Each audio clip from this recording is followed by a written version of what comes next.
Alô, alô, meus amigos, aqui quem fala é o Guilherme Julien e esse é o Se os Tijolos Falassem, o seu podcast de carreira médica em que nós buscamos entender os pilares de uma carreira médica de sucesso, tijolo por tijolo. Estamos aqui hoje, Pedro, em mais uma invasão, né? Uma invasão, hoje é especial, hoje é perto de casa. É, aqui do lado da Santa Casa, do jeito que eu gosto, demorei 5 minutos pra chegar e acima de tudo, Gui...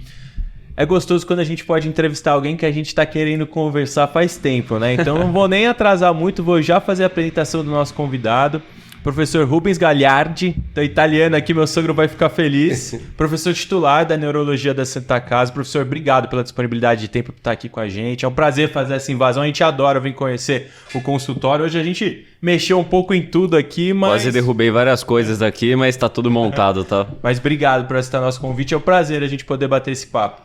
Prazer é meu, Paulo, Guilherme. Eu fico muito contente. Parabéns aí pela iniciativa. Acho que vocês têm uma iniciativa muito bacana. Isso é muito bom, a gente divulgar um pouco de conhecimento, divulgar um pouco de história, não é? E tentar motivar as coisas, tentar motivar novas gerações e todo mundo que continua ativo, trabalhando. Isso é muito bom.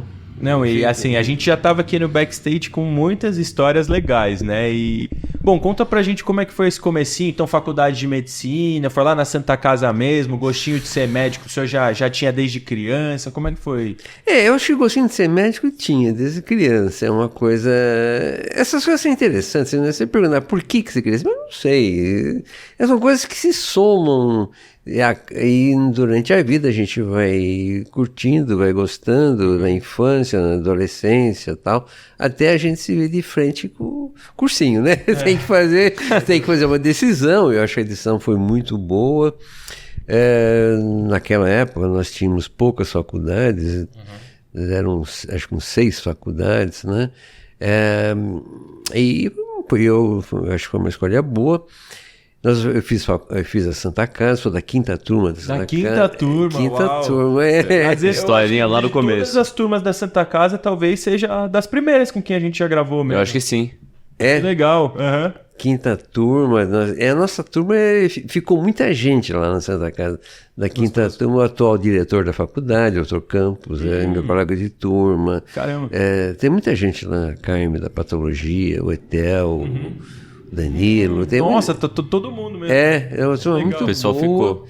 E que ficou. Foi uma época muito boa. A faculdade ainda era bem nova, né? A faculdade tinha seus problemas estruturais, como tudo que começa tem os problemas estruturais. Tinha uma dedicação muito grande dos professores, muito entusiasmo. Né? O professor Emílio Thier, o fundador da faculdade, nossa, muito entusiasmo. O professor Aidar, e era... Foi muito bom. Eu sempre gostei muito de pesquisa. É uma coisa interessante, é uma vocação. Porque eu sempre achei muito bonito pesquisa, sempre gostei de pesquisa. E na faculdade, no 2º ano, e eu recebi um convite do professor Carlini. Carlini era um neurofarmacologista, ele era chefe da disciplina de farmaco, a formação dele era neurofarmacologista, e ele me convidou... alguns colegas lá para trabalharem com ele, para fazer iniciação e tal. E aí eu fiz iniciação científica, foi muito bom. E nós tínhamos lá uma atividade bem... era de cadeira básica, né? Trabalhar muito com ratos, bancada de cadeira... Pesquisa básica. Pesquisa básica. Foi muito bom para a formação. E ele era neurofarmacologista. E aí que eu comecei a me interessar muito pela neuro. Ele já plantou a sementinha ali no senhor. Plantou a sementinha da neuro, da pesquisa. A pesquisa eu sempre gostei. O professor Carlini, um cara fantástico, entusiasta. Vocês não tiveram aula com ele, né? Não tivemos o prazer. Ele era de Santa Casa, depois ele saiu. O professor Carlini faleceu há 2 anos ou 3 anos, também com mais de 90 anos. Um cara que trouxe uma contribuição imensa aí para cadeiras básicas. E aí a gente começou, depois eu vi que... O senhor lembra o que era? A pesquisa? O tema? A pesquisa era com... Lembra do tema? Lembro, a gente pesquisava muito cannabis sativa. Sério? Sério. Naquela época. Ô, louco, isso aqui vai virar corte. Depois. É um tema super atual. É um tema que está tão em alta hoje. Tema super atual. Olha, o primeiro trabalho de tratamento de epilepsia com cannabis é nosso. Tá brincando. Sério?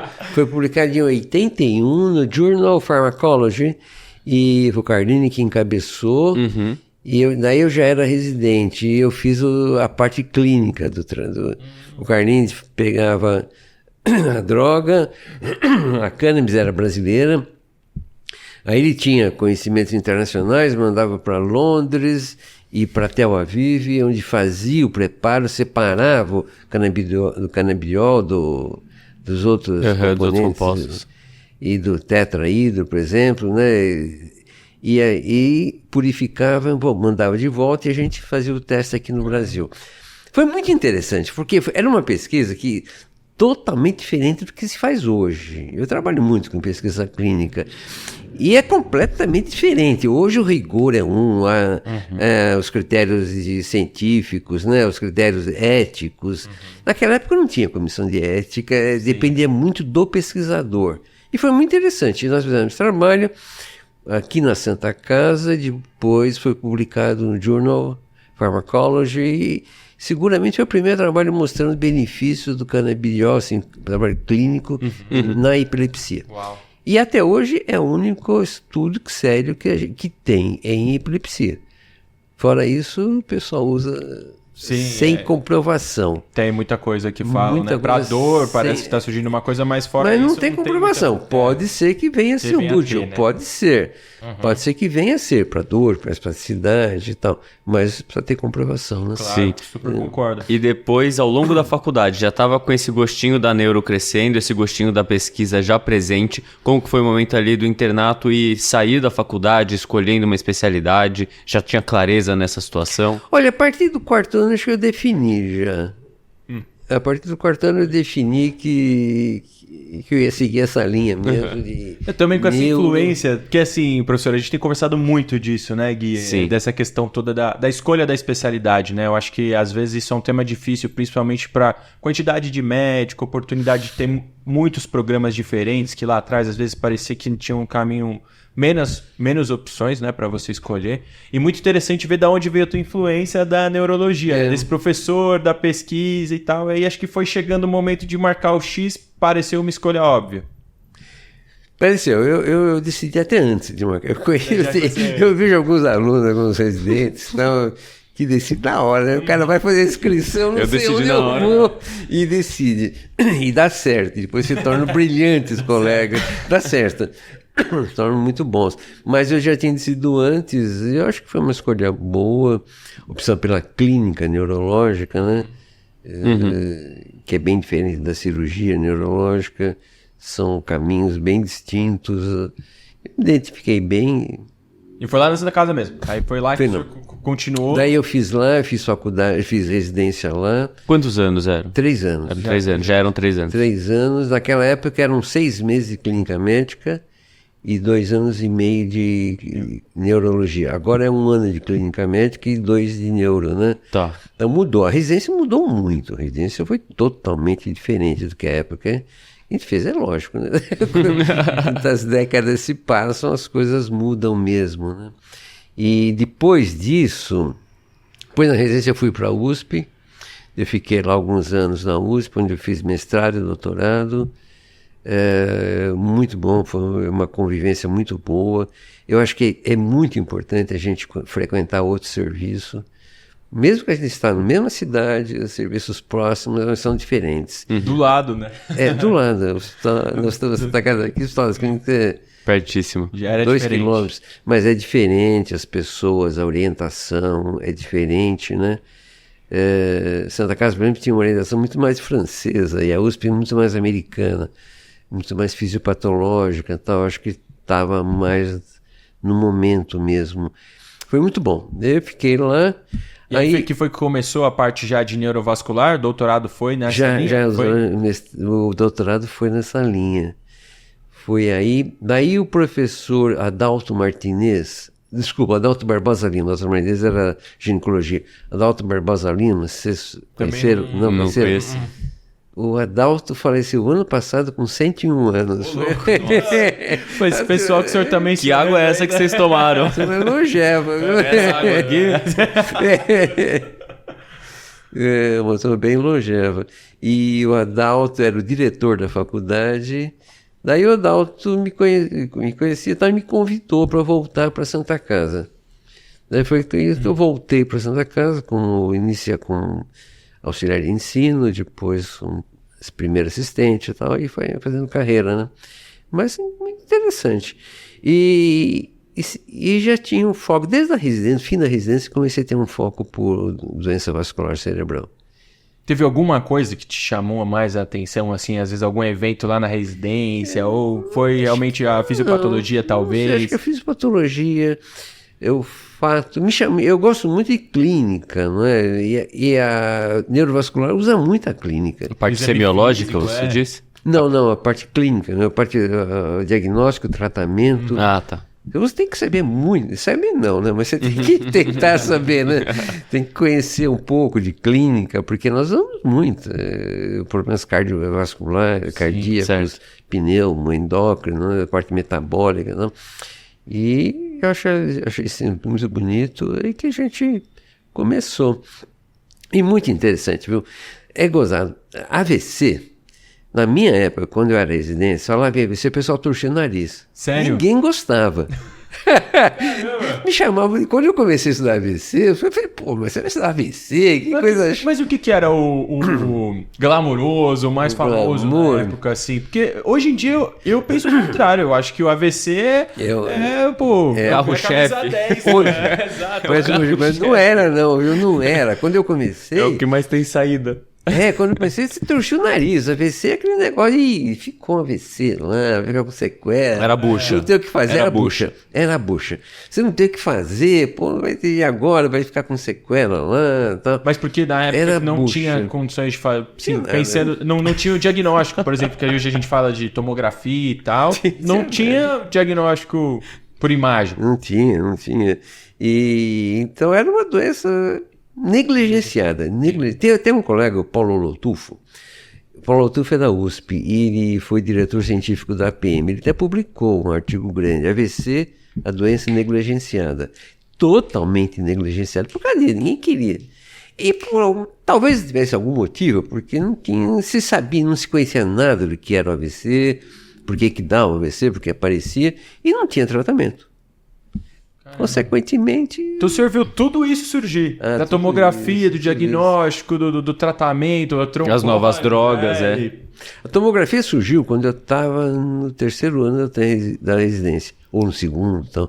O primeiro hospital que teve tomógrafo foi a Beneficência Portuguesa. E era uma coisa fantástica, era lindo, a gente via aquela imagem, né? Um negócio fantástico. Hoje é ridículo, hoje seria uma imagem grosseiríssima, né? Mas era o que tinha. Antes disso, o diagnóstico era clínico, exclusivamente clínico. Se funcionava, imagina, funcionava AVC. Hoje não funciona AVC, né? Funcionava AVC? Funcionava. Funcionava. Como assim? Fazia punção lombar. Lombar? É. Mas para fazer pra tentar descompressão. Hemorragia. Não, para ver se isquemia e hemorragia. O cara chega, clinicamente um déficit neurológico agudo, fala, putz, é clínica de AVC, aí o que tinha que fazer é punção lombar ali para ver se vinha muito sangue, se não vinha. Também para nada. Imagino que a sensibilidade deve ser baixa. Baixíssima, a sensibilidade baixíssima e com risco, você piorava o quadro. Você piorava, hoje é contraindicado, né? Mas também foi uma das etapas, a gente começar a falar que era contraindicado fazer isso. Tem muitas etapas assim desse tratamento do AVC. Me lembro a época do Decadron, não sei se vocês pegaram isso, não. Se dava Decadron para AVC. Sério? Dava Decadron para AVC. Então AVC é igual punção e Decadron. Nossa, era uma coisa... Mas era rotina isso, era rotina. E eu comecei a criticar isso. Me lembro uma vez, teve um professor que me chamou de maluco numa reunião. Eu falei, para que dar corticoide esse doente? Não tem porquê. Vai dar corticoide. Você vai aumentar a pressão, aumentar a agregação plaquetária, aumenta o risco de infecção. Esse tipo de edema não responde ao corticoide. Então... Daí o senhor pesquisou muito isso, assim, imagino que pra gente progredir na linha do tempo, tava já lá na Santa Casa, nesse retorno, já tava pesquisando bastante do AVC.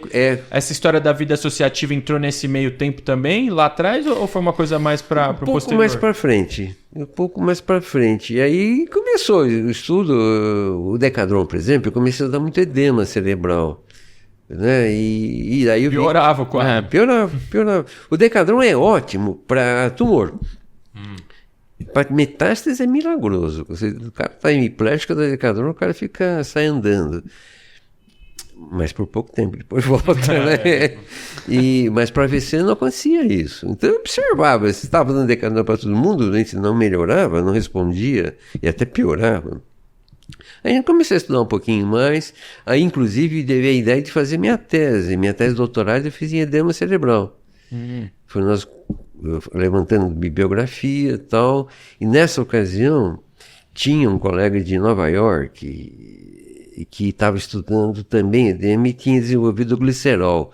O glicerol é uma molécula, um triglicírido, né? Que tem uma carga osmolar grande, então pode ser usada como antidematoso e age no cérebro.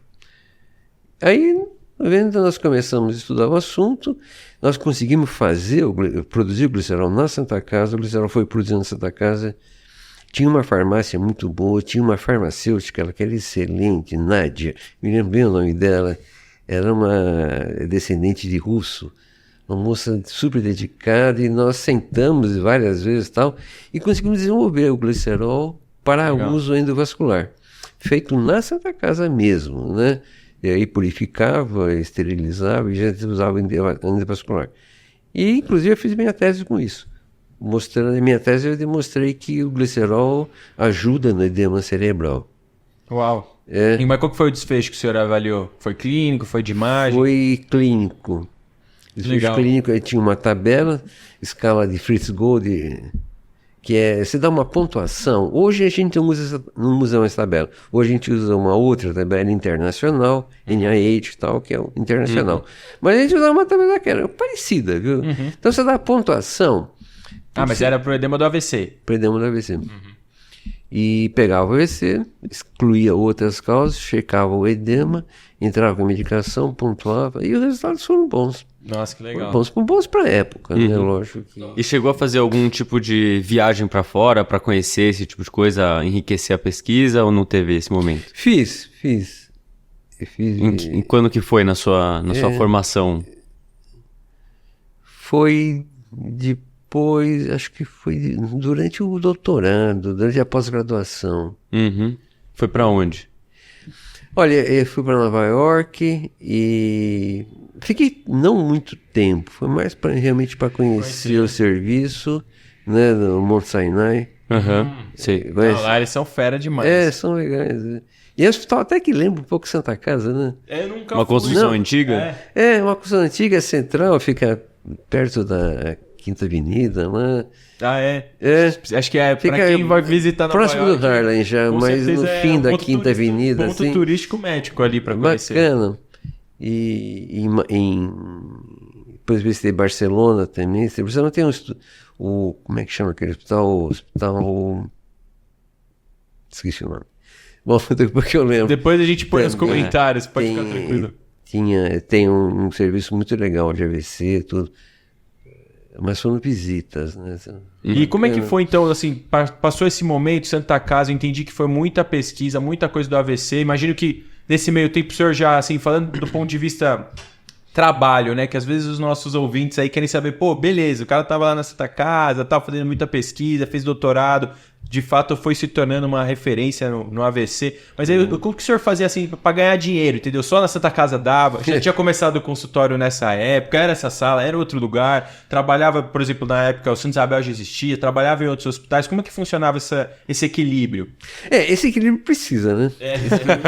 Quem faz pesquisa, geralmente a gente pega aqui um outro convidado, abração pro professor Auro lá, da Hemato do ABC, e ele falou, cara, eu tô aqui no consultório porque, assim, gosto de doente e tal, tem que pagar as contas. Mas pesquisar no Brasil é pesquisa. Então a gente sabe que é difícil. Aqui no nosso meio só pesquisa é complicado. O professor Carlines, que você tem agora há pouco, ele vivia só de pesquisa. E me lembro uma vez que ele já tinha 40 e poucos anos, tinha filhos, tudo, ele estava com uma bolsa da PESP, vivia com a bolsa da PESP, porque ele tinha saído de Santa Casa, tal. Mas é um idealismo apaixonado muito grande. Eu acho que essa pergunta que você fez é pertinente, porque precisa, né? Tem que pagar as contas e tem a vida toda. Eu trabalho na Santa Casa e no consultório. Consultório. Gostoso. É interessante que naquela época, né, algumas décadas atrás, a neurologia era muito diferente do que hoje. Hoje, a neurologia é uma especialidade com uma forte carga de urgência. Você tem os pronto-socorros, tem neurologista, né? Nós temos neurologia intervencionista, que é o neurologista que se dedica àquilo, tá? Uma forte carga de emergência, forte carga hospitalar. Naquela época não era, a neurologia não era uma especialidade hospitalar, era uma especialidade ambulatorial e de consultório. Então você tinha o hospital, você internava os doentes mais graves, mas, e mesmo assim as internações não tinham os cuidados que tem hoje, né? Era mais simples os hospitais, tudo. E o consultório que era um forte. Entendi de onde vem esse lado de consultório forte. Então, muito curioso ver como a neurologia desenvolveu. Nossa, a neurologia mudou muito.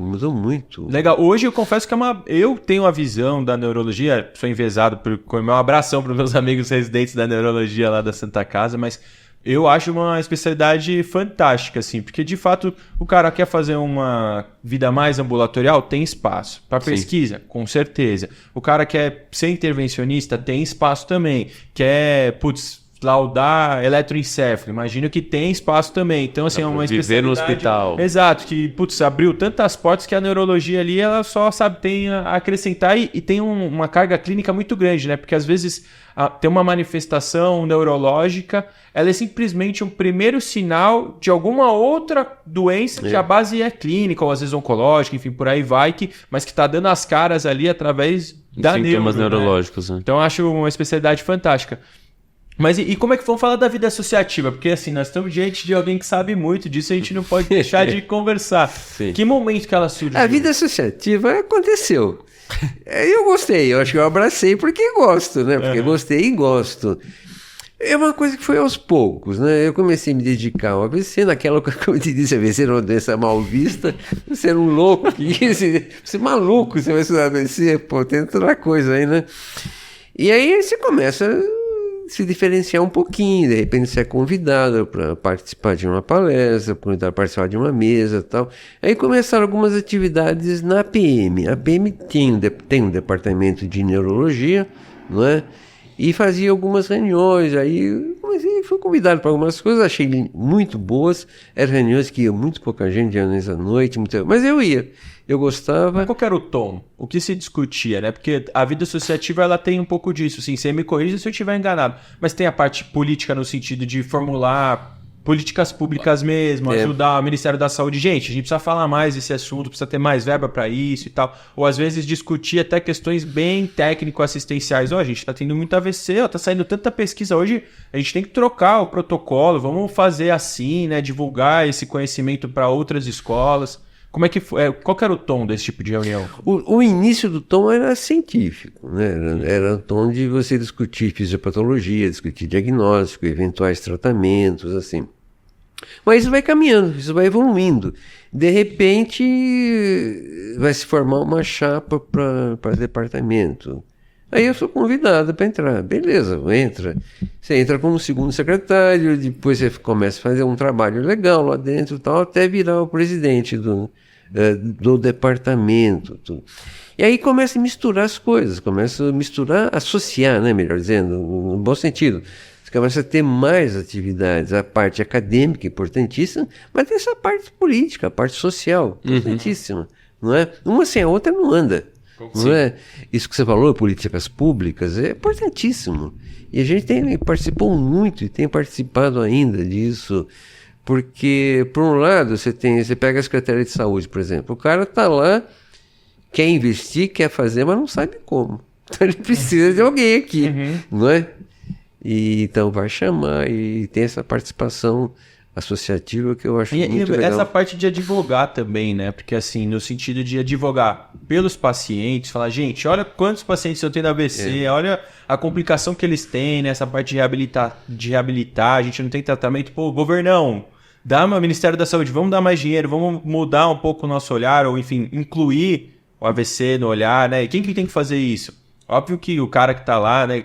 Que, enfim, o ministro da Saúde, ele tem que estar ligado nisso, mas quem melhor que o próprio neurologista que está na ponta para chamar atenção para essa questão. Exato, e assim, isso tem sido um tema que a gente vê muito agora, né? Ainda mais com a abertura de várias faculdades de medicina, porque as sociedades elas vão ficando fracas, ou a gente vê muito isso, né? A própria sociedade médica, né? A categoria médica se fragilizando no sentido de que, putz, a gente tá deixando esse espírito de grupo de falar, pô, nós estamos todos no mesmo barco, vamos nos defender dos nossos direitos, determinar as nossas obrigações, né, qualidade de trabalho, tal segurança para trabalhar, e isso, putz, se perdeu, acho que ao longo dos últimos anos, né, e essa parte associativa também tem a ver com isso. Tem muito a ver. Eu acho que essa é uma vertente, uma vertente da função associativa das sociedades, que é isso, a defesa profissional, né? Tanto a defesa profissional por benefício do profissional, como benefício da coletividade, porque tudo anda junto. União Né? de classe, né? Lógico, essa defesa toda, essa é uma parte muito difícil, muito difícil. Infelizmente a classe médica não tem essa tradição de ser unida. A maioria funciona como autônomo, cada um salvando o seu pedaço. E é muito difícil. As sociedades todas que eu participei, que eu presidi e tal, a grande dificuldade era esse pedaço. Se você faz a parte científica, não é difícil. Hoje nós temos uma expertise, muito bem. Nós temos uma expertise científica. Se organizar um congresso, nós organizamos excelentes congressos, não perde nada para os internacionais, né? Então, tem expertise de organização, de seleção de palestras, dos palestrantes. Excelente. Quando você parte para a parte de defesa profissional, defesa de classe, aí o negócio... Desanda, né? Ninguém mais quer conversar sobre isso. Né? É difícil. Você não consegue agregar pessoas para ir brigar por alguma coisa, né? Muito difícil, mas ainda, eu acho que o AVC, por exemplo, saiu de uma doença negligenciada, né, mal vista, sem glamour nenhum, para o oposto. Hoje é uma doença procurada, né, conhecida e com glamour.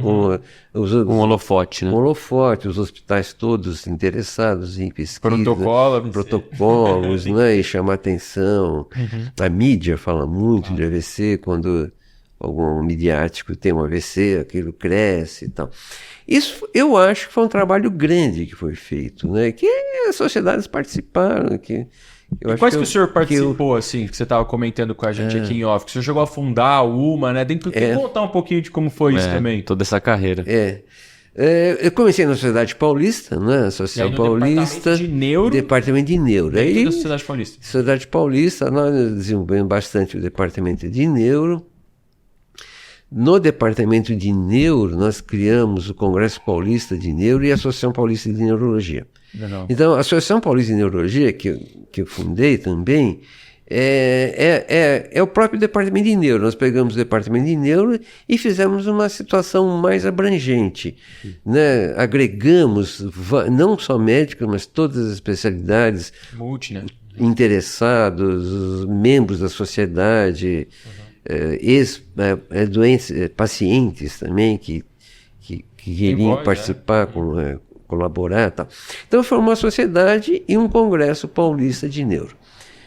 Aí essas coisas vão crescendo, tal. A gente teve acesso à Nacional, a Academia Brasileira de Neurologia, que é bastante antiga, já tem uns 90 anos, quase. E entramos lá e começamos a desenvolver isso. Primeiro no departamento de doenças cerebrovasculares, que era um departamento da academia, e aí fiz a mesma coisa. Esse departamento nós transformamos em Sociedade Brasileira, agregando vários valores, né? Agregando não só o médico, não só o cunho científico, mas também o cunho político, o cunho social, o cunho de defesa de classe, o cunho administrativo. E em cima disso fomos trabalhando. Né? Foram feitas aí começaram as campanhas nacionais. Por exemplo, o Mutirão do AVC. Mutirão do AVC, interessante. Muito interessante. Você participou alguns, não? Lá na Santa Casa teve bastante? Tem, sempre tem. Santa Casa foi um dos pioneiros. Nós fizemos o primeiro mutirão, foi só a Santa Casa e a Escola Paulista. Mas o que era, assim?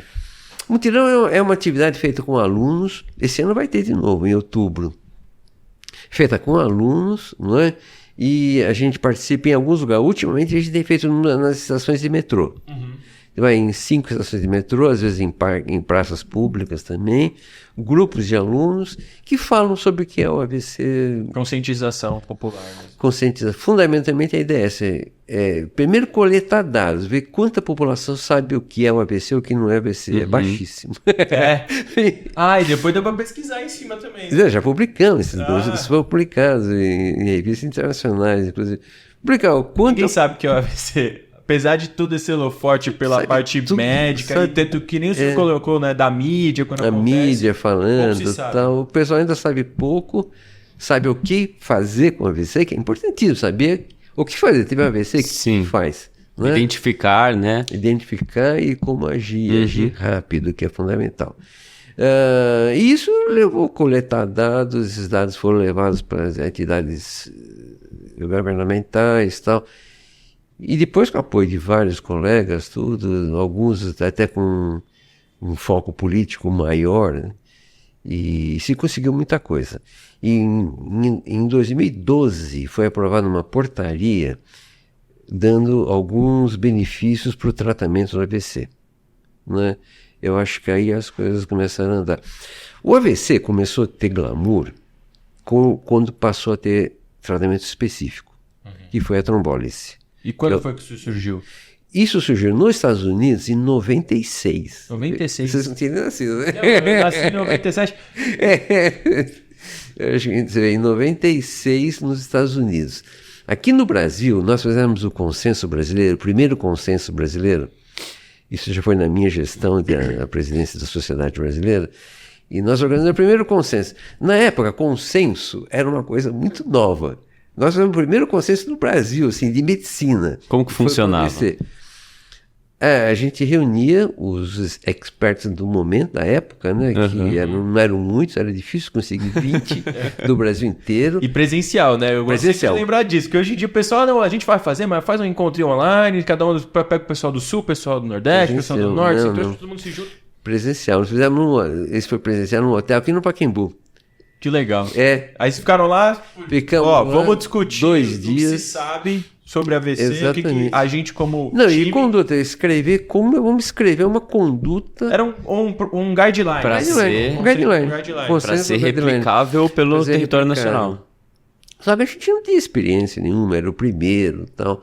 Mas, maravilha, saiu, foi escrito, foi publicado em Arquivos de Neuropsiquiatria, que é uma revista PubMed. E depois vieram outros. Lógico, você vai aprimorando. Portanto, você faz o primeiro, o segundo, o terceiro, cada vez vai aprimorando mais. Hoje progride. Foi progredindo. E foi muito interessante. Isso, inclusive, foi levado para o Ministério, né, discussões com políticos, alguns colegas que eram mais influentes em ir para Brasília. Politicamente. Bater a porta lá em Brasília e tal. E depois, em 2012, foi aprovada uma portaria, em abril de 2012, uma portaria já estruturando as unidades de AVC, formando unidade de AVC, o doente com AVC deve ser tratado de unidade específica. Era uma briga. Nós colocamos isso no nosso consenso, nosso guideline, isso em 2001. Aí passaram 10 anos, isso foi oficializado pelo Ministério da Saúde. Essas coisas são lentas, né? Muito. Até rápido, 10 anos até pouco. Pensar, né? Porque foi indo, porque já existia fora do país, né? Já. No Brasil, Estados Unidos, Europa, Japão já existia. Então nós fizemos isso, o Ministério acabou aprovando, encampando, fez a legislação. Que isso aí obriga o hospital a ter um espaço para isso? É mais ou menos não obriga, mas o hospital que fizer vai ter um ganho. Entendi. Ele tem um bem benefício. maior, bem maior. Então, alguns hospitais correram para ter isso. Criar a unidade AVC. Para ter unidade, eram 3 tipos de unidade, 1, 2 e 3. Tem. Vai de acordo com a gravidade? A 1 é mais simples. Não, a unidade. Depende com a qualificação da unidade. A 1 é mais simples, a 2 é mais complexa, e a 3 é aquela que tem. Tudo. Faz trombectomia. Hoje em dia faz trombectomia, faz todo isso, né? Ressonância 24 horas, com toda a estrutura. e um pagamento à parte. Esse pagamento motiva o hospital a correr atrás, né? Com certeza. Isso foi muito importante, muito importante. E é uma briga constante com o SUS, né? Mas isso que o senhor está comentando é na parte do SUS. No parte do No SUS. particular também deve ter algum tipo de benefício para o hospital que promove esse tipo de Sim, iniciativa. porque aí começou a se falar. Então o hospital usava Essas isso como acreditações, marketing do né? O hospital. marketing, né? Acreditação, ele precisa ter isso para poder acreditar. Tá?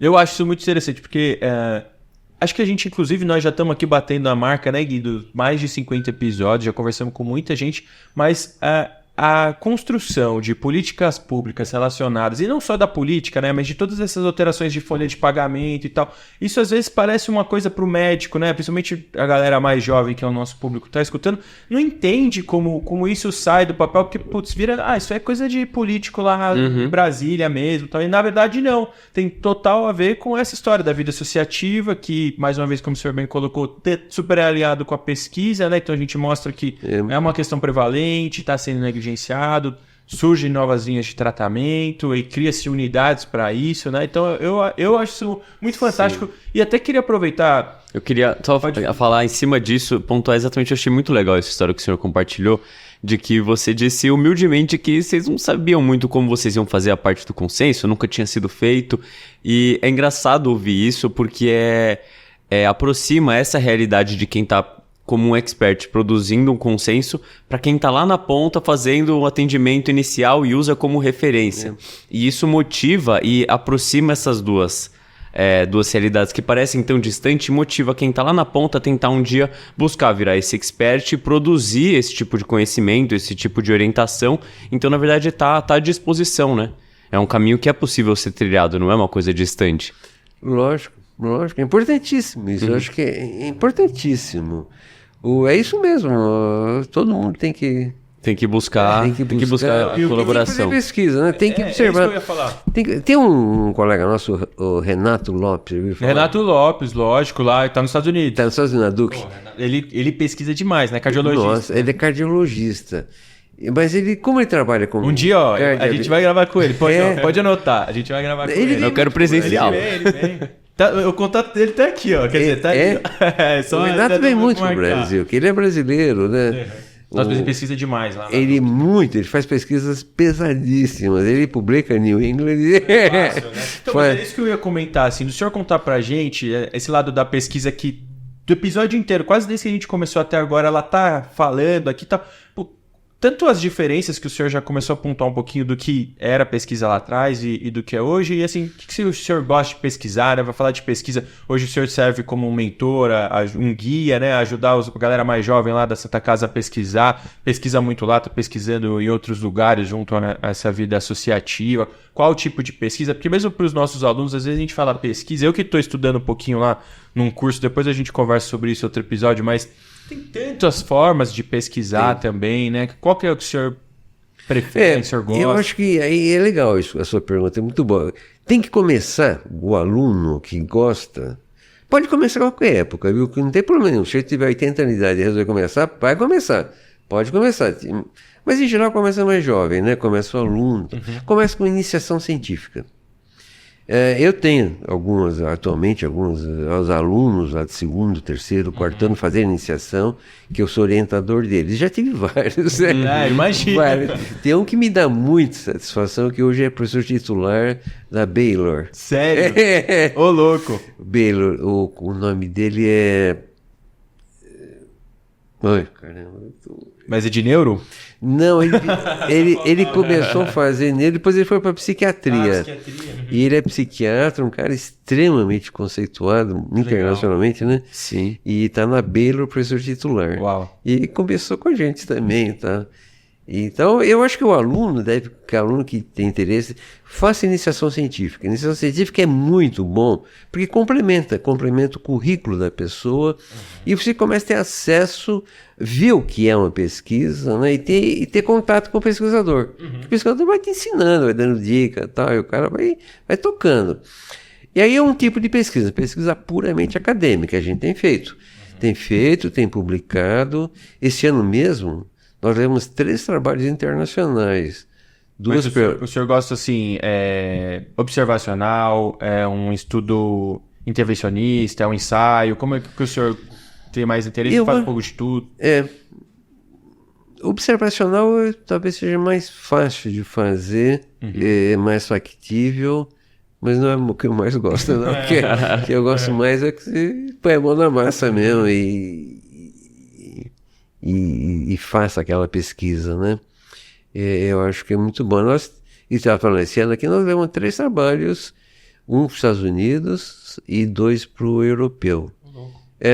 Bacana. Da Santa Casa, os alunos foram apresentar. Foi super bacana, trabalhos que a gente orientou, então, e muito bom. Então, essa parte é muito boa.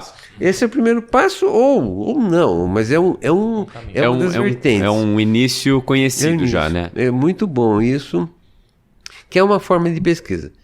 Só que é uma pesquisa que você acaba tendo casuística pequena, não é? Dados limitados, e não é fácil você conseguir uma publicação de alto impacto por causa disso, né? Por conta dessas limitações. Difícil generalizar os resultados, né? Exato. Mas é bastante útil. E é bem didática, né? Acho que para o cara que está começando também, o aluno, ele vai lá, tem a ficha para preencher, para coletar os dados, vai conversar com o paciente, anota tudo lá, revê o resto aqui da folha, né? Não, começa com uma revisão, né? O cara vai ter que... Revisão. A gente vai ter que... Revisão de verdade, não com o chat. Me dê um tempo, por favor. O cara vai revisar. Aí o sujeito aprende muito. Aprende a ler o trabalho científico, a ver o que tem pró e contra, desconfiar do que está escrito.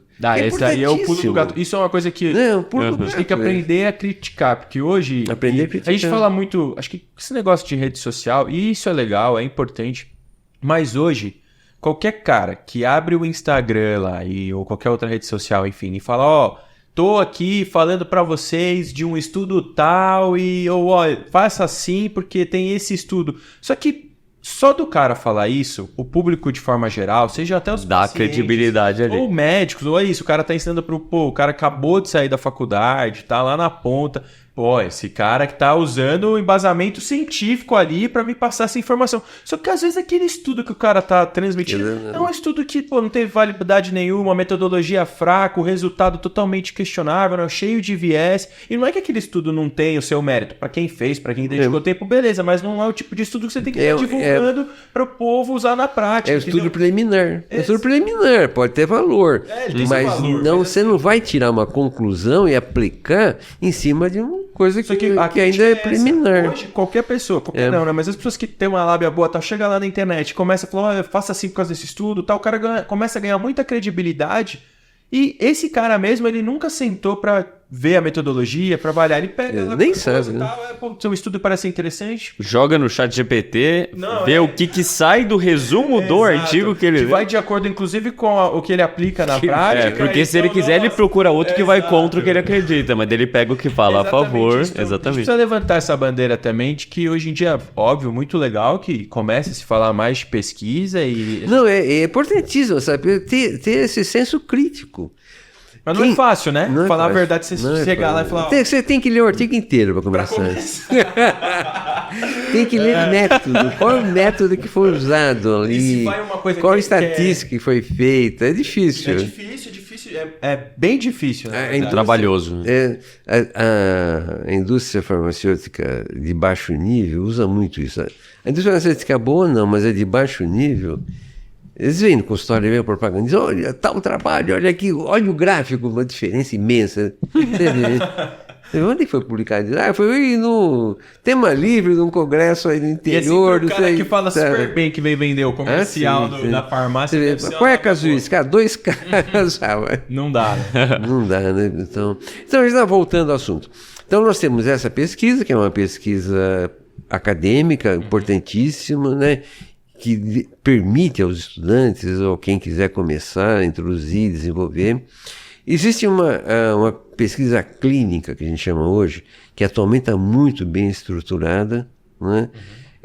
Essa é uma pesquisa, normalmente, é um pacote, que alguém faz esse pacote, e vários centros são convidados para entrar, e seguem segue uma linha, né? Então segue um protocolo rígido.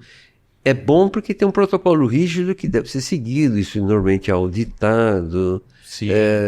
Então tem muita seriedade nesse sentido. Existe Mas multicêntrico. mas em geral quem está fazendo não participou da elaboração do protocolo. Então esse detalhe. Participa lá na sua instituição como coordenando e coletando dados. Exatamente. O senhor faz muito disso? Faz. Lá na Santa Casa, então o pessoal ao longo ao redor do mundo fala, Rubens, tem essa pesquisa que a gente começou a fazer aqui, você vai lá na Santa Casa, a gente sabe que a porta é aberta, que os residentes gostam de trabalhar, que chegar muito AVC, você coleta os dados pra gente? Isso. Que legal. Eu sei que tem alguns que estão rodando até, eu acho. Eu sempre estou falando, chegou o AVC, estão rolando um protocolo lá. Não, e é muito bom. Eu acho isso muito bom, porque você treina a equipe num protocolo rígido. E esses protocolos são bacanas, são aprovados pelo FDA e tal. Você tem que seguir uma linha rígida, direitinho e tal, tem que correr, tem que fazer uma série de detalhes que tem que ser feito. Isso é muito bom, você treina toda a equipe nisso. Para o paciente é fantástico, ele recebe um tratamento de ponta, né? Sim. Para o hospital é bom também, porque muitas vezes você recebe tecnologia que não dispõe. Agora nós estamos testando um coagulante novo, um inibidor fator 11, que não existe. Então, os beneficiados é o paciente que recebe isso, né? Sim. Então, é legal. Esse é um outro tipo de pesquisa muito bom. Eu participo dessa pesquisa em várias partes, ou como PI do centro, né? Ou mesmo como da central. Já participei de alguns estudos em que era do comitê, né? Em que a gente elaborou o protocolo, depois fazia reuniões, fantástico, fazia reuniões internacionais com equipe de altíssimo nível, né? É bom, né? Gabaritado. Dá pra aprender muito. Bom. Nossa, é uma troca de informação. Mas precisa falar o lado, entre aspas, ruim ali, mas a verdade, dedicação de tempo não é pequena, né? E mesmo uma coisa que às vezes quem vem fazer pesquisa, pelo menos nesse modelo, né? Se for fazer um estudo, né, transversal, uma coisa de sentar, coletar dados, pronto, começou, acabou. Mas demora, né? É um investimento de tempo assim que eu digo, a gente começou hoje, vai fazer isso por X tempo, né? Em vários lugares. Então até idealizar a pesquisa e publicar o resultado não é coisa de um ano, né? São muitos anos. 4, 5 anos. Porque é demorado. Mas tem que ser demorado, porque senão... Não tem a qualidade, né? É que mora a credibilidade, porque o procedimento é bom hoje, amanhã vai ser bom, daqui 1 ano, vai ter complicação daqui 3 anos. Então, mas esse acompanhamento a gente faz lá na Santa Casa também? Por exemplo, do quanto o senhor pode divulgar, não precisa ser de algum estudo que está rolando, mas assim, usando esse como exemplo, né? Então, o paciente chegou, foi submetido a um novo tipo de trombolítico, e aí a gente quer identificar se no curto prazo, então, o NIH da entrada era alto, fez a terapia, diminuiu, aparentemente um resultado interessante, né? Mas foi bem como o senhor falou, isso é o resultado imediato, mas será que daqui 1 ano, 2 anos, vai ter recorrência do AVC, enfim, várias outras características que podem estar relacionadas a esse evento ou não? Aí manda para o ambulatório e aí fica acompanhando por X tempo também para ver para que lado vai. Exatamente. Não, muito legal. Tem que acompanhar, porque... Se você não acompanhar, você não sabe o que aconteceu. O desfecho verdadeiro, né? Existem alguns trials, alguns ensaios clínicos que tem muito curtos. Então é criticável. Aí, tudo bem, deu certo agora. E será que daqui a um tempo isso aqui vai dar certo? Legal. Sim. Né? Então... E hoje... estamos caminhando já pro final do nosso episódio. O tempo passou rápido, né? nem percebemos. Eu queria saber, hoje o senhor envolvido com tanta coisa, tanto na ponta da pesquisa e até na parte... das associações, tudo. Como o senhor está enxergando a neurologia hoje? Qual os próximos passos? O que está vindo aí na frente? Tanto da neuro como da própria carreira aí do professor Rubens. Perfeito, né? Exatamente. Daqui para frente, quais os próximos passos? Onde você vai se envolver mais? Não, eu acho que eu gosto de pesquisa. Eu gosto de pesquisa e de doente, né? Então, sim, eu acho que é esse binômio que a gente consegue com o tempo, né? Porque no início você tem que dar plantão aqui, correr não sei aonde, diabo 4 e tal. Mas depois você consegue equilibrar, consegue depurar um pouco melhor as coisas. Tal. Então esse binômio, atender paciente em consultório eu acho ótimo. Eu falo, porque a medicina que a gente consegue fazer em consultório é excelente. Nós fazemos, acho que é uma das melhores do mundo.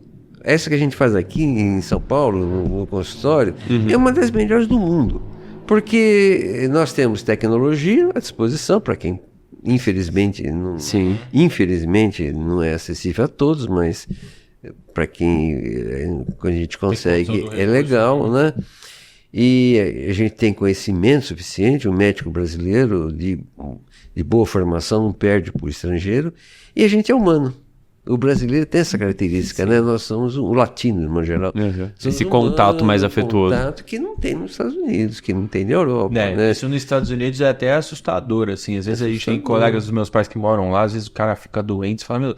Vem pra cá. Que quem atende não é nem o médico, né? Às vezes você vai passar numa consulta, você é atendido por uma enfermeira, não é que perde o seu mérito, só tô passando a diferença. E as divisões de responsabilidade lá no atendimento são diferentes também, ela mas é exatamente faz a anamnese e tal, o professor ali, ou até o médico, né? Você fica sentado numa sala, ela passa o caso pra ele, então vamos fazer o seguinte, prescreve isso e tal, às vezes o cara vem só pra... O paciente já tá na maca, vestinho só, examina e tal. Não fala nada com o paciente, volta vai embora, depois vem a farmacêutica, orienta a dosagem e tal. Eu acho que esse é um sistema que não dá certo. Eu acho fundamental o médico ser médico. O médico tem que ser abrangente. O médico tem que sentar com o paciente, conversar, né, fazer uma anamnese completa, checar não só a doença, mas a vida da paciente. É fundamental o estado emocional do doente, a parte psíquica do paciente, os problemas que ele está enfrentando. Tudo isso pesa na doença dele, pesa no estado que ele está. Isso permite um diagnóstico melhor e uma conduta melhor. Isso tudo a gente tem que fazer. O médico tem que fazer isso. Eu sempre falo isso nas aulas. Isso o médico tem que fazer. Não dá para passar para outro. O médico tem que checar todos esses dados e tem que orientar o paciente, não é? Não pode falar, a dieta, você vai falar com o nutricionista, você vai falar com isso. Não é. O médico tem que fechar tudo isso. O paciente tem tanta gente pra ver, ele não vê ninguém. Também é um pouco disso, né? Exatamente. E por isso que a medicina brasileira eu acho que é muito boa. Então, essa medicina que a gente exerce em consultório é de altíssimo padrão, eu acho que é uma das melhores do mundo. E a pesquisa que é fantástica. E a neurologia, assim, pra gente A neurologia, eu acho que a neurologia é uma especialidade em crescimento. Em crescimento é uma especialidade que mudou muito. Na minha época que eu fiz residência hoje, é outra. Outra ciência. Diferente, é bem diferente. Não é? É por isso que a gente tem que estar sempre atualizado, sempre se atualizando. Todo médico tem que estar atualizado. Se ficar 5 anos sem se atualizar, perdeu. É material fora de estoque. Fora de estoque. Porque não sabe o que está acontecendo, né? Então é importantíssima a atualização. E a neurologia está mudando muito. Legal. Virou uma especialidade hospitalar. Hoje tem várias facetas, né? Várias vertentes.